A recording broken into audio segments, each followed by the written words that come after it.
Good evening, my name is James Crabtree and welcome to the third in the series of the Lee Kuan Yew School's special Asian Thinker debates and discussions about coping with the world during and in the aftermath of COVID-19. This evening, we're discussing the future of trade and globalization. This crisis has called into question the very nature of globalization while also precipitating arguably the largest crisis in our global trading system and in our Asian trading system in the last century. The drops in trade that we've seen over recent weeks and months have been larger than those that we saw after the global financial crisis. And this has led many experts to predict that globalization itself, a process that once seemed inevitable, is now going to be driven into reverse. So today, to discuss this, I have an all-star panel, all here in Singapore, but all trade and globalization experts in their own right. So to kick off our discussion from our home team at the Lee Kuan Yew School will be Professor Razeen Sally, author most recently of a splendid book about Sri Lanka called Return to Sri Lanka, Travels in a Paradoxical Island, but for these purposes a noted expert on trade policy. Secondly, Parag, author most recently of The Future is Asian and founder of the consultancy Future Map and a noted observer of globalization in all of its forms. And then finally, Dr. Rebecca Maria, the Executive Director of APAC here in Singapore, the organization that brings together countries from around the Asia-Pacific region to try and improve trade and economic cooperation. Our event this evening is brought not just by the Lee Kuan Yew School, but our Center for Asia and Globalization, an internal research center at the school. And it also takes part in our Hong Soo Ching series of lectures, seminars, and public discussions. The Hong Soo Ching series is funded by a generous gift from Mr. Tay Liam Wee, the former CEO and Group Managing Director of Sincere Watch. And this event and the series as a whole is named in honor of Mr. Tay's late mother, Madam Hong Soo Ching. Apart from that, this series holds an annual lecture and sponsors seminars and conferences on various topics of global significance. So we're very grateful for them for funding these events. So the order of play this evening is each of our speakers is going to talk for no more than 5 minutes, giving their own perspective on the future of trade and globalization during and in the aftermath of COVID-19. And then we will have a period of discussion. Those of you watching, please do leave questions in the chat function on Facebook Live. We will collate these and we'll go through as many of them as possible after our guests have made their opening remarks. So with that, let me turn first to Razeen. Razeen, can you give us your outlook on trade, globalization, and protectionism in the age of COVID? Thank you. Hello, James, and hello, everybody. I'll start with a bit of historical context with three points. First is, whenever we've had a combination of intense trade, intense travel, and intense urbanization, in other words, the city phenomenon, the chances are there for pandemics to emerge and spread around the world. We've seen that before, we're seeing it now. Second point is, of course, pandemics in the past, like this one, have had huge health and economic costs, but they also tend to drive longer lasting changes in domestic politics, economics and society, and in international relations, in global politics and global economics. Beyond the immediate pandemic crisis. Third point really is about how this crisis compares with others, with markets and globalization in mind, pandemics that is. This pandemic is different from ones in the past because it's spreading much faster, and that's because of markets and globalization.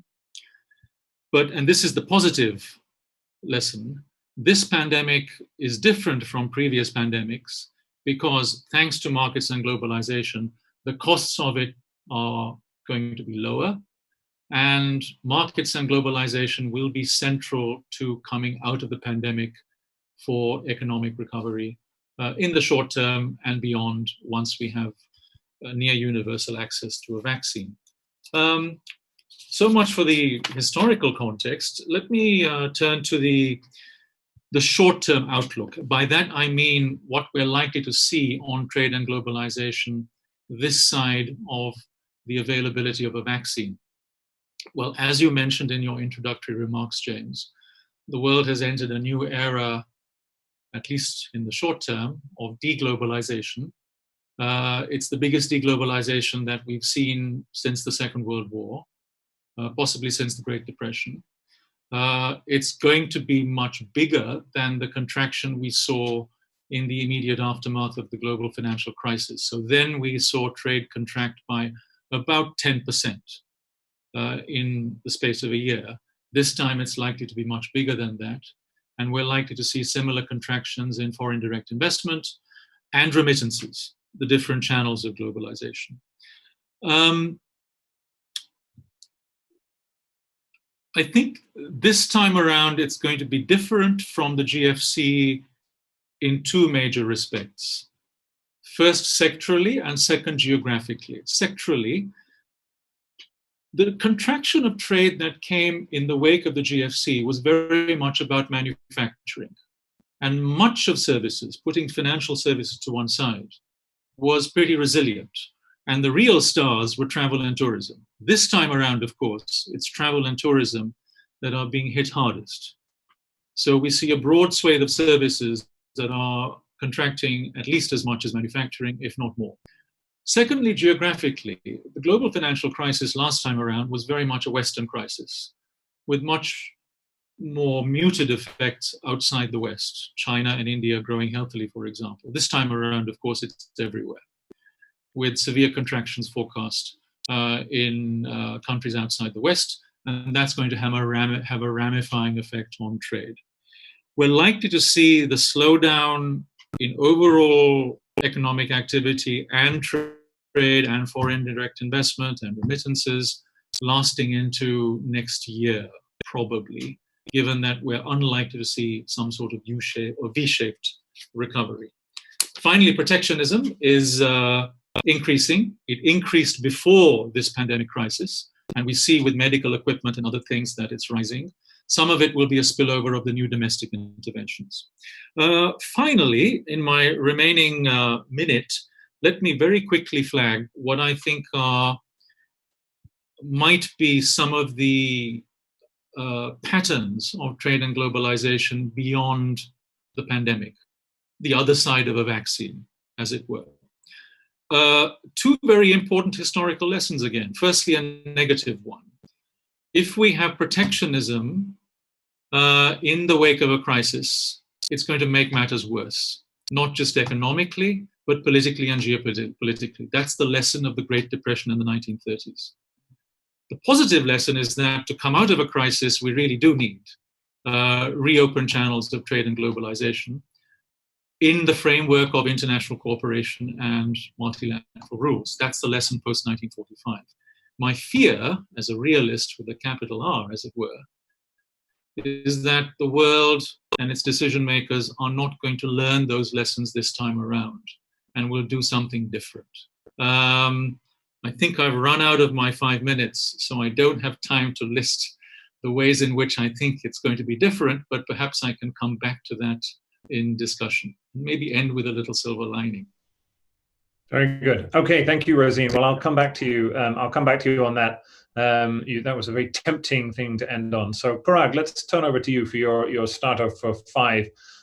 You've been quite prominent over recent weeks talking about the rise of a new form of regionalism, regionalization as the new globalization. Maybe unpack this a little bit for us and tell us how things look from your side. Thank you very much, James, and that was very tantalizing, Razeen. So you left us in suspense. So look forward to your concluding those thoughts. Again, thank you again. This regionalism, regionalization as the new globalization, let's remember, really does predate the pandemic. And certainly we can think back to the trade war, which seems like ancient history, even though it's still unfolding. But going back a couple of years now, North American trade, in other words, U.S. trade with China, with Canada, U.S. trade with Mexico, has each has topped $300 billion, while U.S.-China trade has fallen to below $270 billion. European trade is already 70% internal. Asian trade 60% roughly internal. So we've been in this tripolar, tri-regional global economy for some time now. Now, if that figure is decreasing in terms of inter-regional transactions, especially now, it begs the question really as to what degree each region can be self-sufficient, and what steps can be taken in that direction. After all, if we think about the lessons that Asia learned from the 98 crisis and the 2008 crisis, even though, as Razeen pointed out, Asia was less affected by 2008 as is commonly thought, one of the lessons each time included, among other things, certainly bringing down certain trade restrictions and barriers, increasing that intra-regional integration.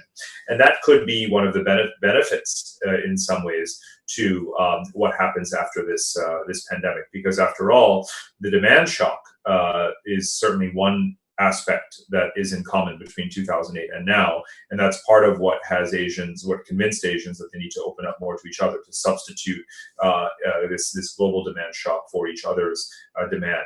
And I think there is some potential there. We know that there is a lot of with the RCEP trade agreement, for example, that was agreed last year.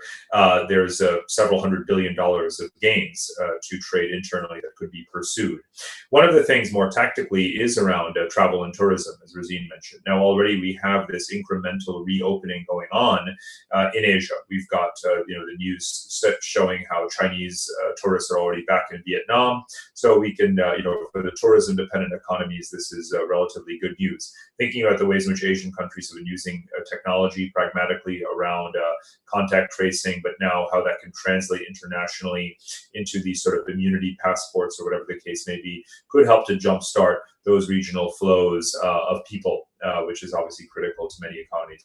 I think we should always remember that the globalization or the form that comes out of a crisis doesn't need to look like the previous one. It can be a new mutation, if you will. And obviously digital globalization has been something that has been undervalued, underestimated, certainly underestimated and underquantified, but now we realize how critical it is.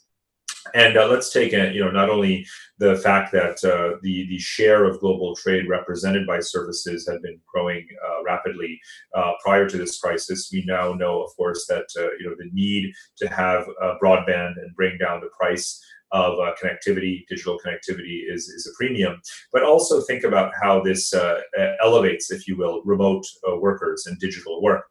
Just recently, I was in a conversation where some American executives were saying that they don't really plan to rehire the workforce that they had before to come back into the office. And if they want to have software developers, they're going to have them, sort of part-time, if you will. And in assembling a global team of software developers, you don't really have to hire an American in America for a $100,000 salary when you can have Indians at 1/3 the price, not to mention other nationalities. Now, within Asia as well, you have Australian universities that are pitching very hard, given their dependence on the inbound Korean, Japanese, and Chinese students, pitching very hard to do remote and distance learning for them as well. So there is going to be a bit more of that digital globalization, both regionally and cross-regionally.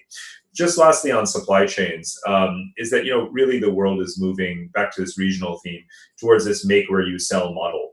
And the make where you sell model, again, was something that was relatively, sort of underway, if you will, as a result of nearshoring temptations, lower energy costs, protectionist measures, other kinds of incentives. But just remember that when it comes to Western firms that want to have a strong presence in Asia, which is growing, of course, they need to obviously still, therefore, make in Asia. And think about how GE has made large new investments in automotive plants in China and Indonesia. It's not going to mothball them. Tesla has its plant and showrooms in China. It's not going to shut that down. Apple has said that it's going to make more components for iPhones and iPads in Vietnam and India. That's an expansion of its presence in Asia. So even if you are, as Japan is, for example, diverting capital out of China, that is still going to benefit other parts of Asia, like Southeast Asia in particular, as it has over the last 10 years. So a decoupling between two still also is followed by a recoupling among others. And that too is a new form or a new dyad of globalization. So I'll just wrap up and sort of conclude on that point, and also just to add that with Belt and Road, for example, which is a key enabler of intra-Asian trade and investment, that's going to obviously evolve as well in a different form perhaps than it did prior, perhaps with less intensity, more multilateralized. But one should fully expect overall those intra-Asian infrastructure investment dynamics to continue, and that should loosen internal barriers further. Thank you. Very good. Thank you, Parag. That was a magnificent tour of the horizon, a number of points that we'll come back to, both about the plausibility of this vision of a new regionalization, also the issue of supply chains. I've also got quite a number of questions coming in from the audience. So if you have questions for either Razeen, Parag, or Rebecca specifically, or just in general, throw them into the chat and we'll turn to them soon. So Rebecca, you are, in a sense, our representative from the real world. You are now trying to coordinate a response to all of this. So tell us a little bit of how this looks like on the front line of international cooperation at the moment. Thank you very much, James, for having us. The ministers for trade of APEC just issued a statement yesterday on the need for greater regional cooperation in addressing the pandemic.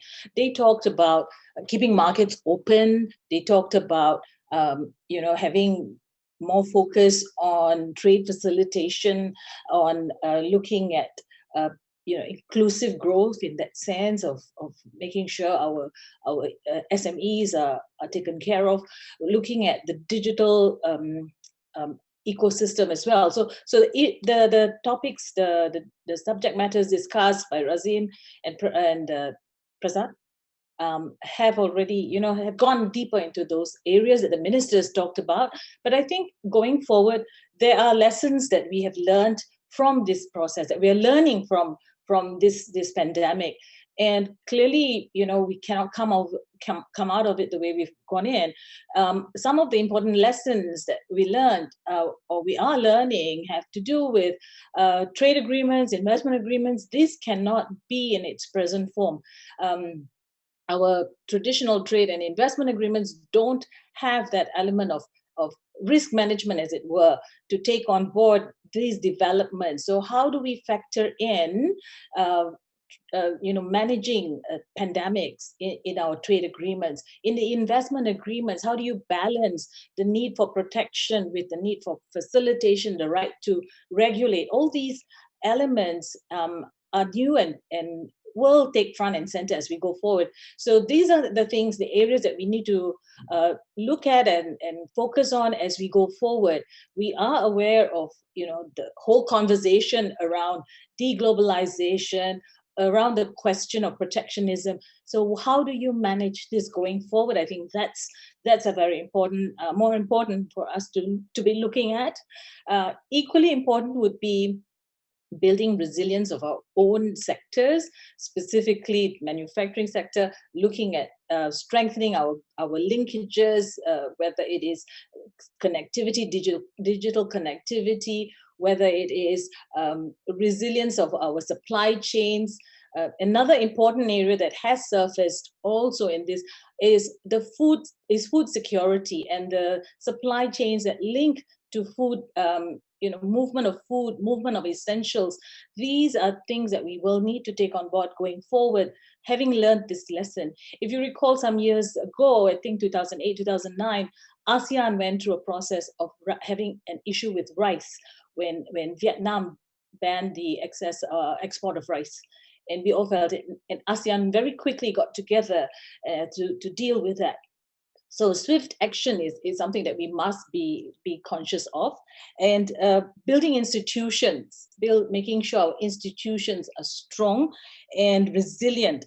In that context, also working with vulnerable economies in the region to see how they can build capacity, build the institutions to enable them to deal with these issues as they are developing.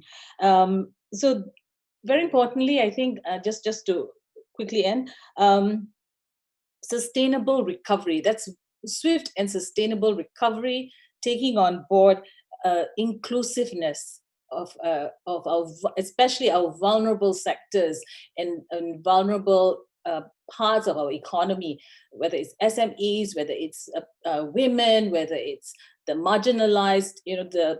These are things that we must take on board, because these are the sectors that have been very badly affected by the pandemic. So going forward, it's about building our resilience, ensuring swift recovery, which is inclusive and sustainable.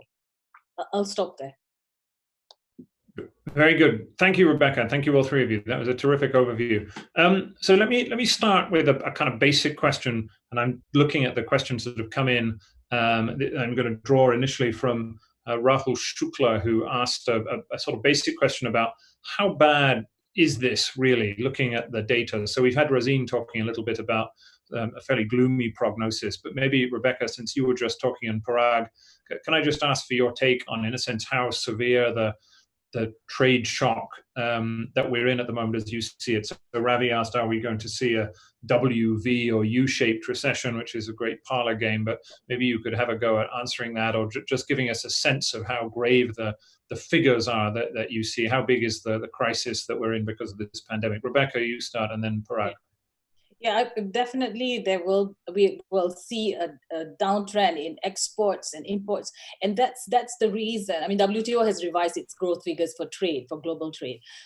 That's why we stress the importance of keeping markets open. Yes, we appreciate the fact that during this period, we need to, and to make sure that they're essential. So some economies have put, not quite protectionism. I don't want to go down the route of saying they were being protectionist, but they have put in place some controls and barriers to deal with the present situation, to deal with the crisis at the moment. So what's important is having institutions like APEC, like WTO, to ensure that these measures that you put in place are temporary, are proportionate, all those terms that we use in the WTO, and to ensure that we work together to dismantle them as we go forward in the recovery phase. It's so important. And that's why the statement of the ministers made a lot of sense yesterday. The emphasis on making sure that whatever measures we put in place is temporary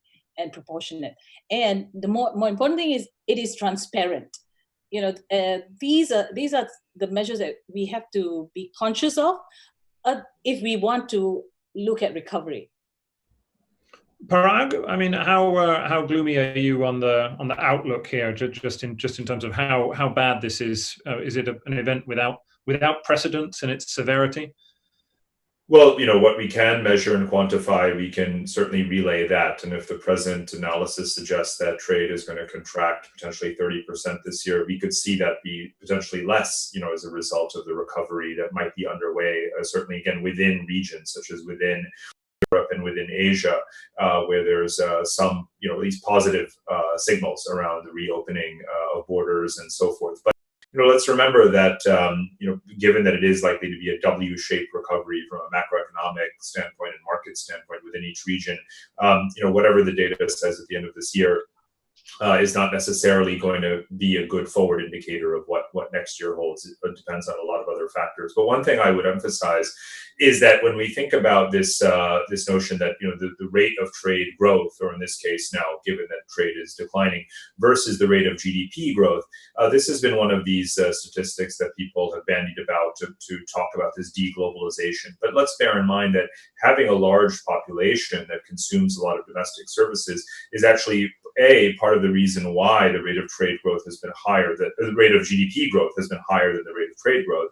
And secondly, that's an extremely important, now that is itself such an important resilience factor moving forward. So on the one hand, we've talked about this deglobalization, but the reason it's been happening is also one of the reasons that makes Asian economies, especially large, heavily populous countries, more resilient in the medium term. And I think that's obviously a positive sign.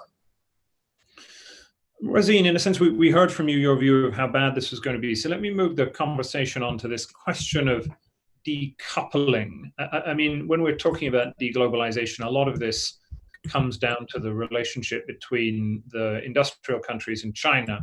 That was a big driver of the globalization that we've seen. And so coming out of this crisis, there's a thought abroad that in all sorts of different ways, countries like Japan, countries in Europe, North America are going to begin to unpick the supply chains that they've snaked through Asia, and particularly in China. Now, Parag has given us a view on this, and I'll turn back to him in a minute. But I suppose I wanted to ask you, how plausible is this vision? Is it now possible to imagine a world in which you suddenly hoik all of these supply chains out of China, firstly in things like medical equipment and then in a whole host of other areas? Or is this really unrealistic given the extent of the integration that we have? I think the simple answer is the latter. Decoupling is a misleading term. Even with the current shock, it's unlikely to happen in a headline sense. So I think we've got to look for something that's more nuanced, differentiated, while still looking for significant changes from what we've seen in the past. And I think the way I would look at it is the following. We're going to see an acceleration of shifts that have already been taking place. And I think that's a mantra I would have across the board, not just for global supply chains. So just as companies were thinking of relocating some production out of China on cost grounds, because China is going into more value added, because of technology changes, those things will be accelerated. Of course, that doesn't mean the whole supply chain is going to go out of China, but parts of it will go to other countries. Vietnam in the front rank in consumer electronics, for example. We'll see perhaps more of a regionalization phenomenon, a bit more of an onshoring phenomenon, though I wouldn't exaggerate. I think there are limits to onshoring back to the West. I think the big change for me is political risk. And here I think my take on the regionalization phenomenon in Asia is perhaps a little more pessimistic than Parag's. I think what we're seeing as a result of this pandemic, on the part of Western multinationals in particular, is that China is now a much bigger political risk. And one has to hedge against that. Now, that was already happening to an extent with the US-China trade war, but I think what is happening now goes much deeper than that. We're seeing, in my view, Chinese policy and politics going in the wrong direction. It's not going to be particularly business-friendly for Western companies in particular. There's always the danger of retaliation in the pipeline coming from the West and elsewhere. So for those reasons, I think companies are going to relocate more production out of China, while at the same time not being willing or able to go lock, stock, and barrel out of China. I think the broader context for this is, unfortunately, if I'm going to speculate, the emergence of a more malign mercantilism than we've seen in the past. So as a result of interventions in this crisis, a recalibration of state and market, more industrial policy, more spillover of domestic interventions into external protection, less strength in international organizations like the WTO.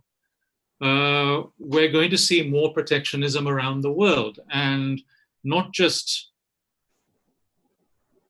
the West versus China, but also inside regions, and I suspect inside Asia as well, which is why I'm not as optimistic as Parag is about some kind of resurgence of trade and globalization within Asia and within supply chains linking China and the neighborhood and beyond, as it were. So let me turn to Parag in just a second. One of our questions from the audience was from Abhishek Ranjan, and he said, can we think of a world in which we are, in a sense, free of Chinese products? And just to be clear, I take it that you're saying that this isn't a very plausible world vision, that we are, the economies of the West, of countries like Singapore, is simply too intertwined with the Chinese economy that even something like this pandemic is not going to lead to full or even partial decoupling. I think it's a question that really has to be answered sector by sector, in terms of, decoupling. I mean, China itself, of course, has tried to diminish, obviously, and very successfully in quite a few sectors, its dependency on its import dependency for exports. Certainly in electronics, it now has a fully fledged sort of indigenous semiconductor sort of vertical as well. Now, again, going back to make where you sell, as I mentioned, whether it's automotive, semiconductors, and so forth, they've all said that even despite the Trump administration rolling out this alliance for economic prosperity or whatever it's called, those companies have said they're going to continue to make in China what they sell in China.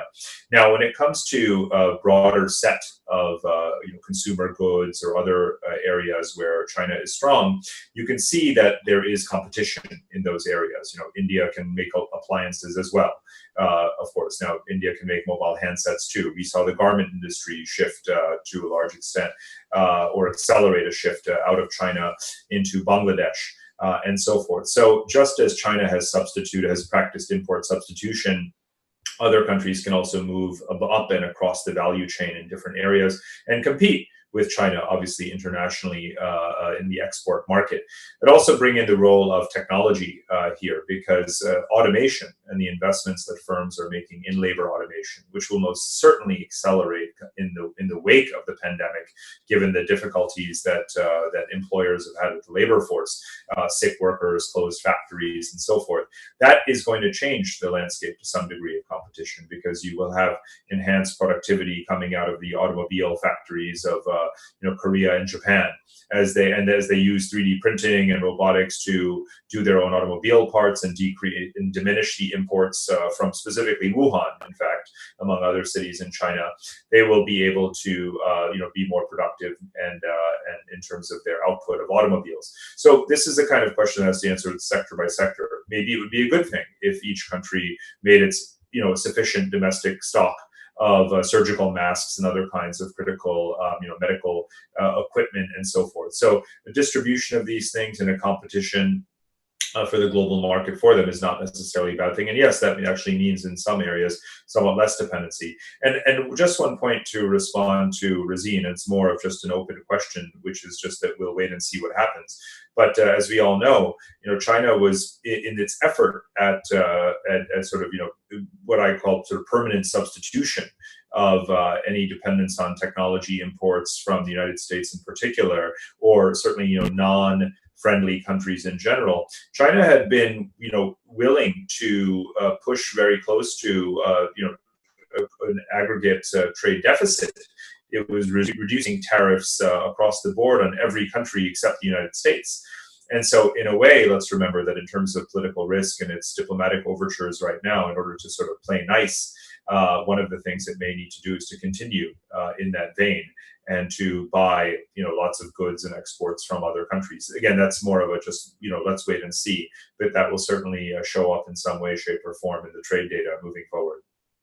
And can I just add that in an environment like this, it is where like-minded countries, it's so important that yes, if you want there's US and there's China and the global the geopolitics that's going on that's affecting trade, but we also need to look at what other smaller economies are doing in the context of ensuring that markets stay open. So, for example, what Singapore, New Zealand have championed, whether at the WTO and getting to an agreement to make sure that markets are open. I think that's an important note in the context of building coalitions, building alignment along countries or economies that have that are open and dependent on trade. So, what they've championed, I think it's so important that there is traction in this so that the vulnerable economies are not affected so much by this tension that's going on. They are part of the system, and it's so important to ensure that when we talk of trade and global trade and investment, that we talk about it in terms of sustainability and inclusiveness. You talk of malign, the phrase that you use, Razeen. I want it to be more benign so that all of us, especially the smaller economies, benefit from this. Rebecca, could you also, one of the questions underlying this is about the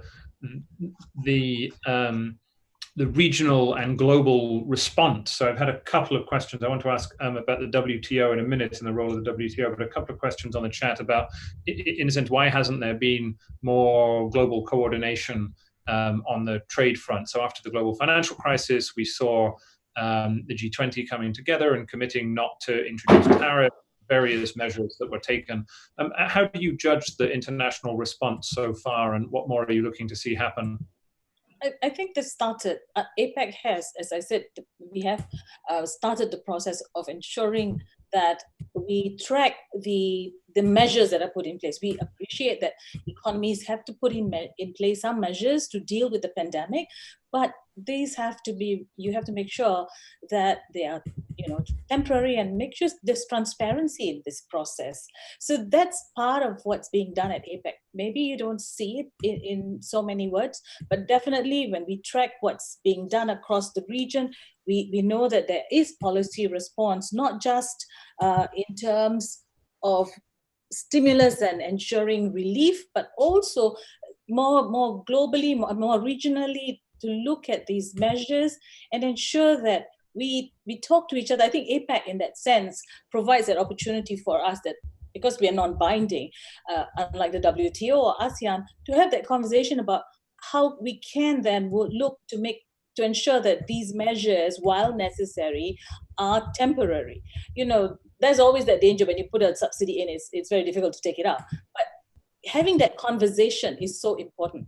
And I think going forward, as I said, when we look at all our agreements, we have to ensure that there is this element of dealing with resilience. Of someone, Eugene Young, has also, asked, can we not include a whole chapter on helping, ensuring that trade agreements facilitate, these issues when they arise, these challenges when they arise. Razeen, what about the role of the World Trade Organization in this? There was a speech this morning from a prominent US senator calling for it to be scrapped.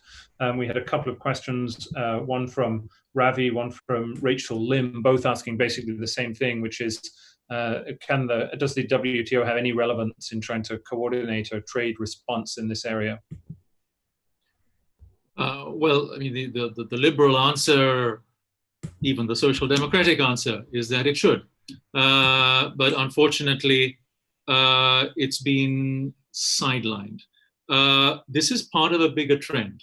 What we've seen, at least since the GFC, as part of a pendular shift, from market to state, if you like, has been more protectionism, less room for international cooperation, and more going it alone by the major powers.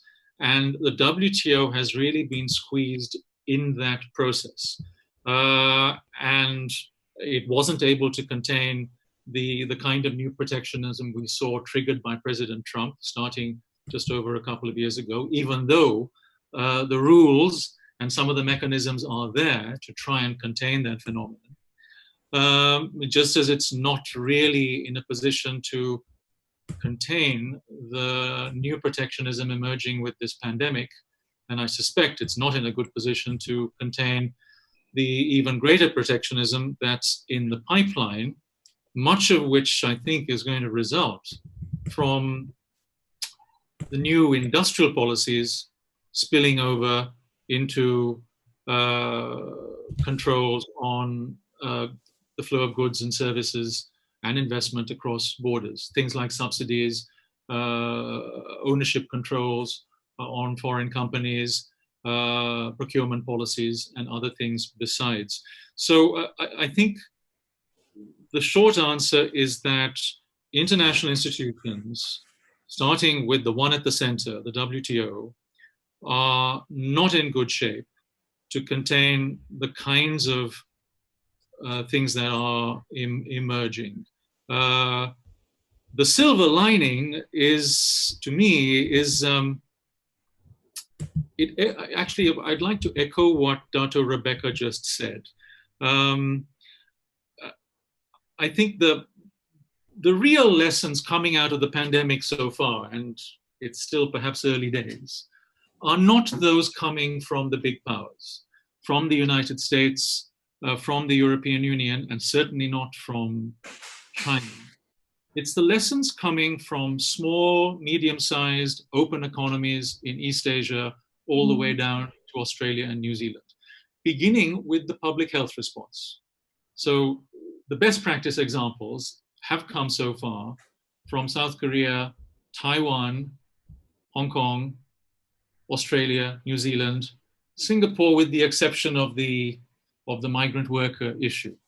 And let's not forget, these are also some of the most open economies in the world. They're the ones, and some of them who are members of the CPTPP. They're the ones who are talking about keeping economies open and finding creative solutions to contain the new protectionism, beginning with plurilateral initiatives, like these new immunity passports. So I would like to see that kind of coalition of the willing expanded to other like-minded countries. And it's the small, medium-sized open economies who I think grasp this issue best of all, not only within Asia, but in other regions as well. I think it would be a very helpful counterbalance to the bad things, geopolitically, economically, on trade, coming from the big powers, though on its own probably not sufficient to restore the world to the kind of liberal internationalism that we've had since 1945, and to, if you like, fully negate the malign mercantilism that's accelerating. Very good. Let's in a sense take a cue from what Razeen was saying about the smaller, open, trade-dependent economies in this part of the world. I've got a whole bunch of questions about what this means for Southeast Asia and ASEAN. To pick a couple, Jeremy Grant, and I think this is the Jeremy Grant who used to be the Financial Times correspondent here in Singapore. What will the aftermath of COVID-19 mean for China's strategic, economic, and financial engagement with Southeast Asia? A general, nearly a dozen questions on that basic topic about ASEAN and Southeast Asia. So, Parag, let me turn to you. In a sense, the regionalization that you're talking about suggests that Southeast Asia and China are going to integrate much more with one another, and that some might interpret this as a kind of new sinosphere. How do you see this developing over the coming period? I think that's a great question, but it's might be overstated in terms of the sort of conclusion that we might be tempted to draw from it.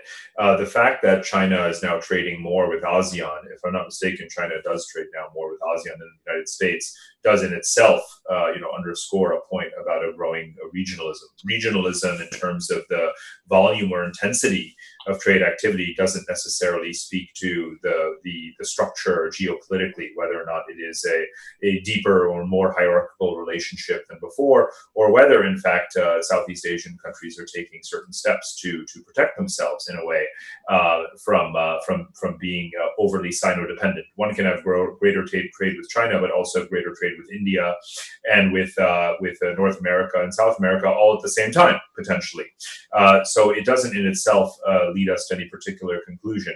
Let's bear in mind also that one of the things that was happening prior to the pandemic is that China had begun a pretty massive reallocation of Belt and Road, sort of outbound capital, away from the far-flung regions of the world, like South America and Africa, and focusing much more on its immediate periphery, again, to the benefit of Southeast Asia to some degree in terms of the volumes of investment and lending as well. Now, obviously, there has been and will continue to be some pushback, write-downs, restructuring of loans and debt related to BRI projects in Southeast Asia.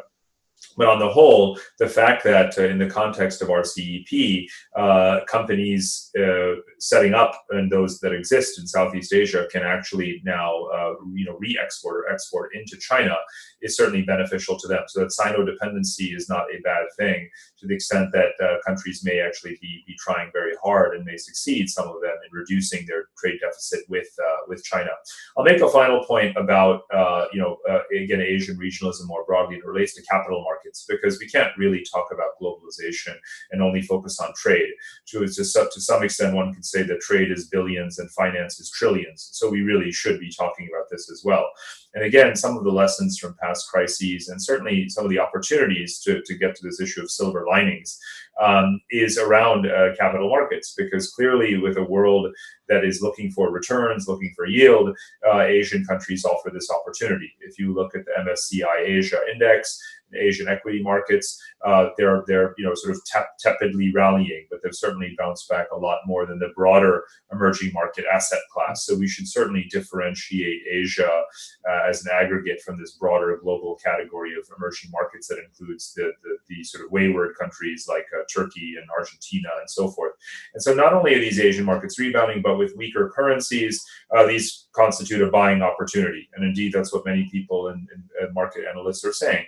And also then there's the opportunity for privatization. Given the huge outlays fiscally that governments have to make, they don't want to have their deficits widen to such an extent that it becomes, sort of damaging for their sovereign credit rating. Rather, this is an opportunity to reform and to open up a bit more and privatize or allow for greater floating of shares, bring in more of the foreign capital that's been sucked out of the region as a result of the pandemic. So something about the possibilities there at the intersection of privatization, weaker currencies, capital account liberalization, and the global search for yield spells actually a positive opportunity for Southeast Asia relative to other regions moving forward. And by the way, China has been trying to play that game. Let's remember that China has been seeking to liberalize its capital account, to bring in foreign capital into its equity markets. In fact, one of the big themes in the US Congress right now is the attempt to restrict American pensions funds from buying into those assets. But many global asset managers, institutional investors most certainly will. And that's copying on what Japan did decades ago, what Korea did decades ago, and the weaker or the second tier of Asian markets will also want to do. Just a quick follow-up question. So I had a question from Dennis, which was saying, what about very small states, city-states like Singapore? You've always been a city-state bull. Do you still, in a sense, think that the future belongs to these small city-states? And then I'll ask Rebecca about ASEAN diversification. Well, to say that the entire future belongs to them is would be a fairly bold claim. But I think that in the spirit of what Razeen very rightly pointed out, you have Asia as very competent and medium-sized or small-sized countries that have fared well despite their openness and vulnerability. Competence is key. And one of the things that we have had no reason really to talk about in this conversation is migration, because for the first time in history, we've artificially reduced international migration to exactly zero.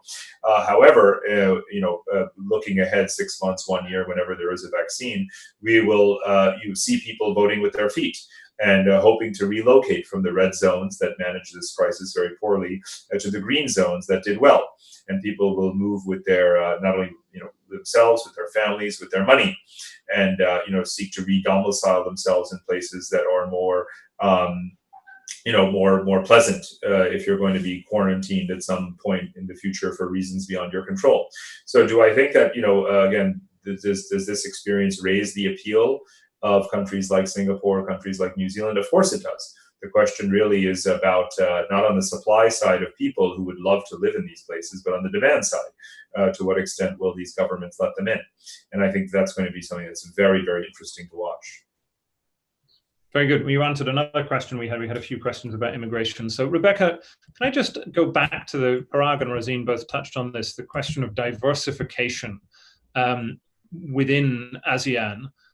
We talk a lot about a country like America trying to diversify its supply chains, but does APEC, or do you have a view on, in a sense, the geometry of trade relations within Southeast Asia? Should other countries in the region also seek to become more diversified relative to China or the United States or whoever it might be? I think there's enough effort being made to ensure that not just about diversification, but more integration in the region. And ASEAN has done, I think, I'm a fan of ASEAN, and I think ASEAN has done well, in expanding its sphere, whether it's including India and China into this big forum that we had. Although it's about trying to persuade India that this is a proposition worth their while, but having RCEP in place, and hopefully it will get done by end of the year, would be really good for the region. If you're looking at how trade facilitative it is, if you look at the details of RCEP as an agreement, there is a lot to be said for it. A lot has been done by ASEAN in leading this process to ensure that the elements that are in this agreement will take us to a stage of further, deeper economic integration for the region. Now, moving away from that and coming back to APEC, the work, I referenced this before, the work that New Zealand and Singapore together with Brunei and a few others, Canada, Chile, have done to put in place, to set in motion this whole trade facilitation, keeping markets open mantra, especially for essentials, for medical goods, for food, for agricultural products. These are areas which we've seen, which have provided lessons for us. And to see these economies taking this one step further and championing it, they are not the giants in the global economy by any means, but to see that they pulled together and moved this initiative forward, and then now working to champion it in APEC and getting APEC economies in. I think it's an important step in the right direction. APEC has been able to do this in the past.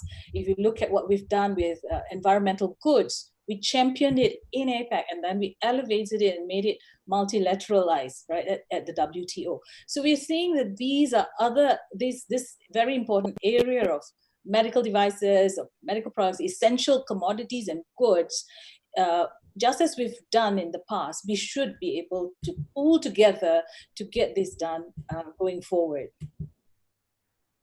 Very good. Thank you so much for those of you who are watching. I know that there are many hundreds of you here, and we've had almost 100 questions. I'm not going to get through all of them, but let me rattle through a few more. So one of our former students, Ravi Shankar Jha from India, he asked a very simple question about the political implications of the crisis, Razeen, and I think that gives us an opportunity to go back to your tantalizing conclusion at the beginning of this and begin to kind of look forward to how policymakers might respond.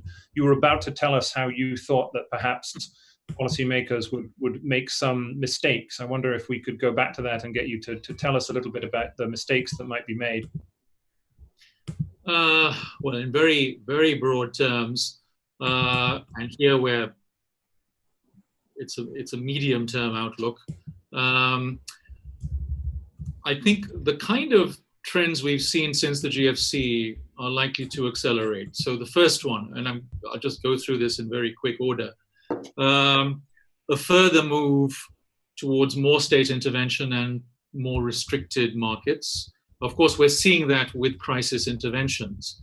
Some of them will be removed, but some of them, particularly those that have entitlement potential, will stick.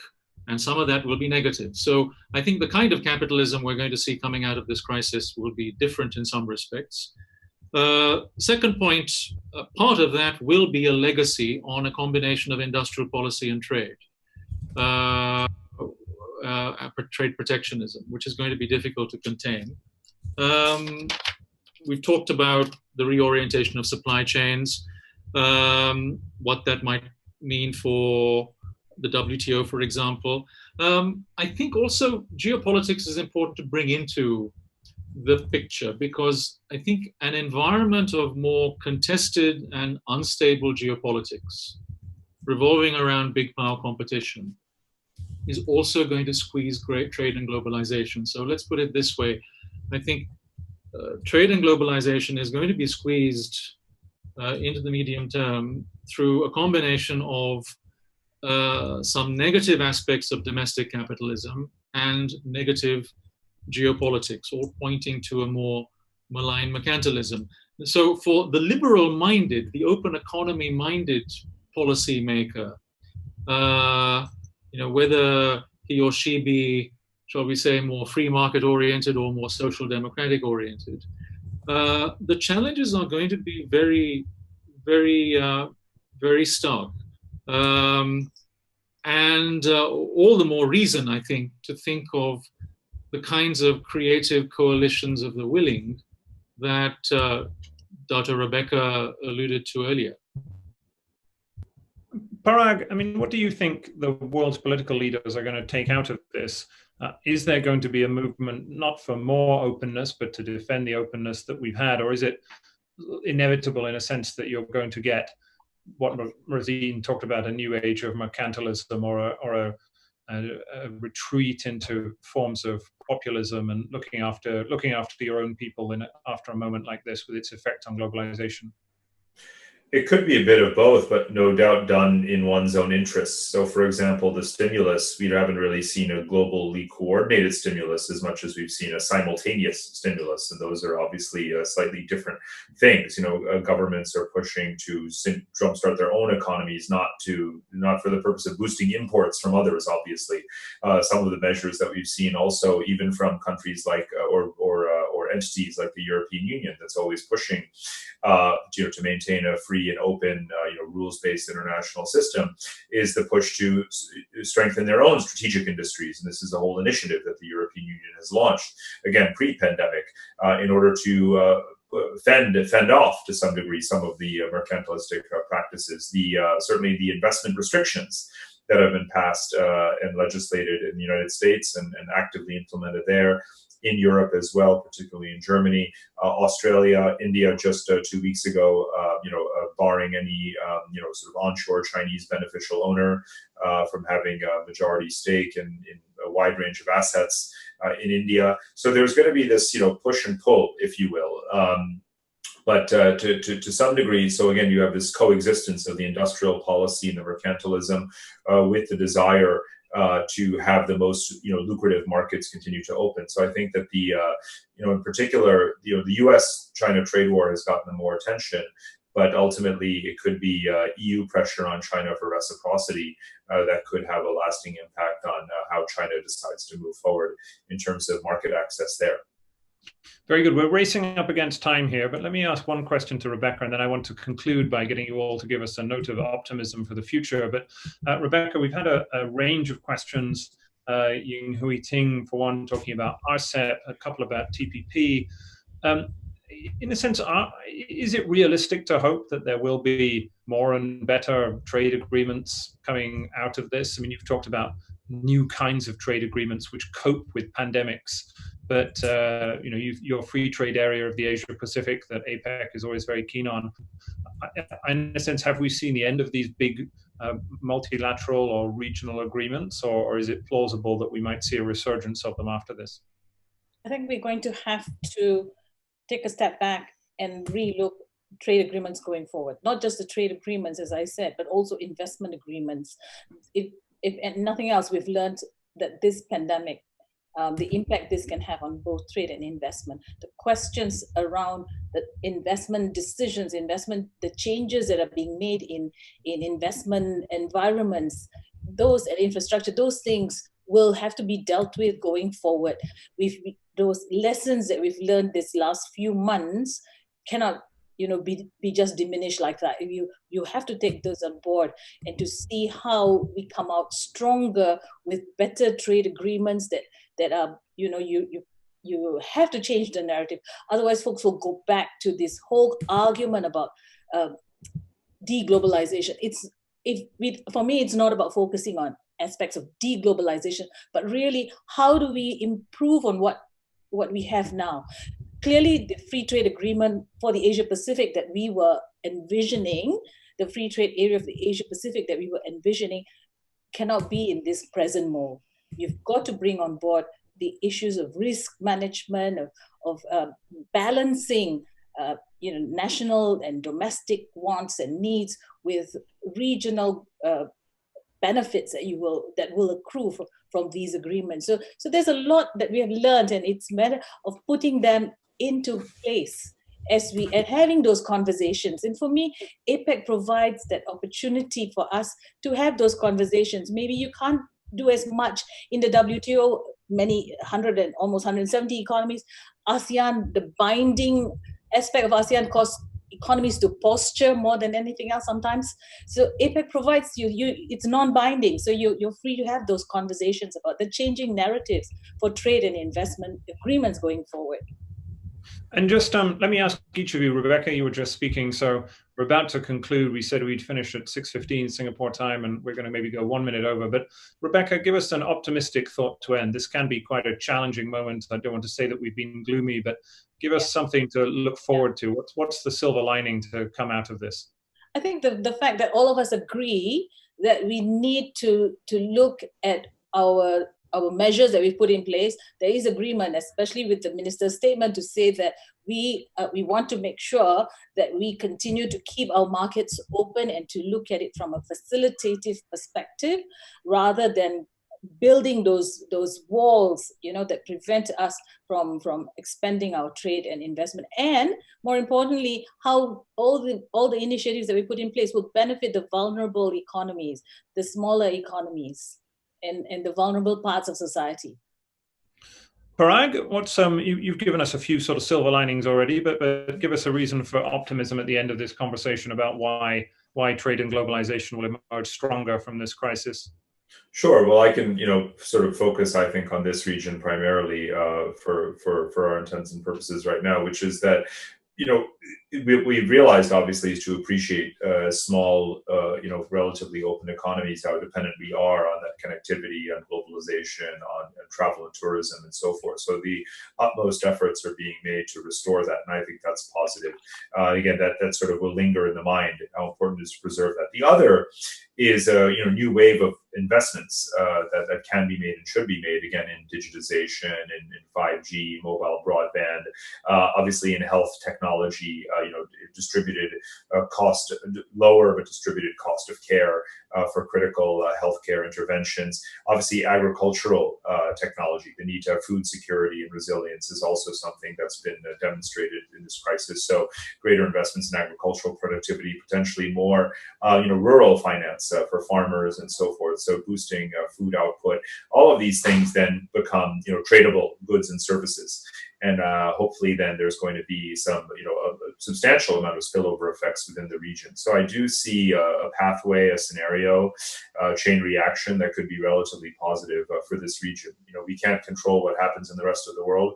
We don't know when the US-Canada border will open. We don't know when the Schengen Agreement will be back in effect, but we can hopefully influence what happens here in this region in the right direction. Razeen, final word to you again from the home team at the Lee Kuan Yew School. Give us a silver lining to close.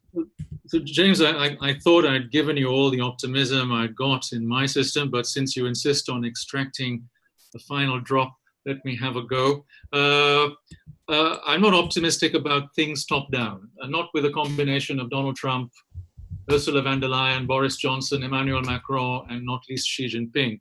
But I'm perhaps a little bit more optimistic about things that emerge bottom up from small and medium-sized countries, from cities, something Parag talks a lot about, doing innovative experiments, from subnational regions, and from companies, entrepreneurs, and individuals who do things in all sorts of innovative ways, experimenting along. For that, they need some kind of enabling space.